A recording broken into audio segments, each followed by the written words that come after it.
All right, now let's take a look at the home screen, which appears by default anytime no image is open inside Photoshop.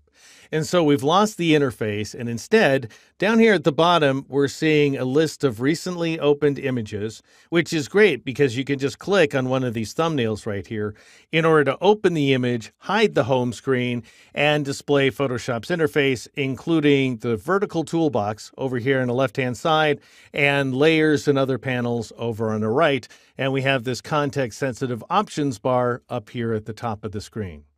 All right, I'll just go ahead and close this image in order to return to the home screen.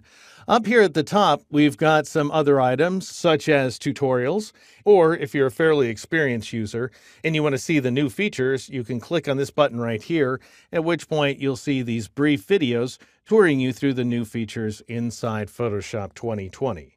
If you want more information about these new features, then check out my Photoshop 2020 New Features course, also available here at LinkedIn Learning.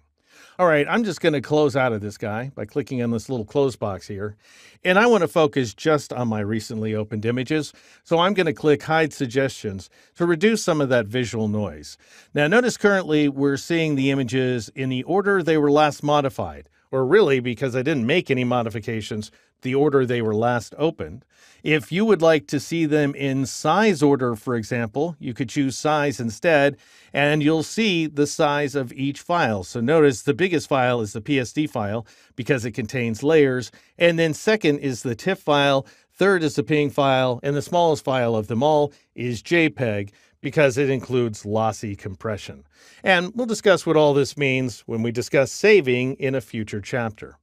All right, in addition to seeing this thumbnail view, you can see a list view like so, in which case you'll see exactly how long ago these files were modified. Your results are, of course, going to vary. I prefer to see thumbnail view, so I'll just go ahead and switch back. Now, another way to see your recently opened files is to go up to the File menu and choose Open Recent, which will bring up a submenu of those files. If you want to clear them all, you can choose this command, but that's going to clear not only this submenu, but all the files that we're seeing here inside the home screen as well. But let's say instead of clearing out all the files, you just want to clear one of them. There's one file for whatever reason you do not want to see in this list. And so let's say it's the PSD file. Then I'll go ahead and minimize Photoshop here on a PC so that I can see the contents of that O1 open folder. And I'm going to take that file, which is this guy right here, and I'm just going to change its name temporarily to Welcome 1. Let's say, and then I'll just go ahead and once again bring back Photoshop. And now I'll click on this thumbnail, the one for welcome.psd, at which point Photoshop is going to tell me it can't find that file, and it's going to subsequently clear it from the list. After which point I can go ahead and minimize Photoshop once again, and I can rename that file welcome.psd like it was before. And then notice if I bring back Photoshop, that file is still missing from the home screen. Now let's say for whatever reason you don't want to see the home screen in the future. In that case, we've got a preference setting. And to get to preferences, on the PC, you go to the Edit menu. On the Mac, you go to the Photoshop menu. Then drop down to the Preferences command, which is not nearly so far down the menu on the Mac, and go ahead and choose the first command in the submenu, General, which also has a keyboard shortcut of Control-K or Command-K on the Mac. And I like to think of it because that same keyboard shortcut works in Illustrator and InDesign as well as bringing up the key preference settings. So K for key.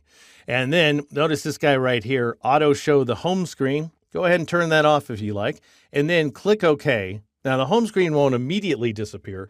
What you have to do in order to not see it is open one of these files by clicking on its thumbnail, and then just go ahead and close that file. And notice this time around, we do not see the home screen. That doesn't mean that it's permanently gone. It just means that you have to manually switch to it by clicking on the home icon over here on the far left side of the horizontal options bar. And that'll bring back your home screen like so. And then if you want to switch back to the Photoshop interface, you click on the PS icon, not this guy up here, but this bigger one, in order to hide the home screen and bring back the interface like so. All right, I'm going to bring back the home screen, however, because I want to show you one more thing. Let's say you want to change how many recently opened files appear here inside the home screen, or inside that Open Recent submenu. By default, it's going to be the last 20 files, but you can increase that number if you like by once again going to the Edit menu. That's going to be the Photoshop menu on the Mac, dropping down to the Preferences command, not nearly so far down the menu on the Mac, and then choosing File Handling. At which point, you'll see down here at the bottom, Recent File List contains 20 files. So if a file is the 21st file, that is 21 files ago that you opened it, it's going to drop off the list. If you want more files, you can increase this number to 100. By the way, and even though it looks like 00 here on the PC, it's actually the number 100. And then from this point on, you will keep track of a longer list of open files. And I got to say, there's really not a reason not to do that. So I'm just going to go ahead and click OK to accept that change.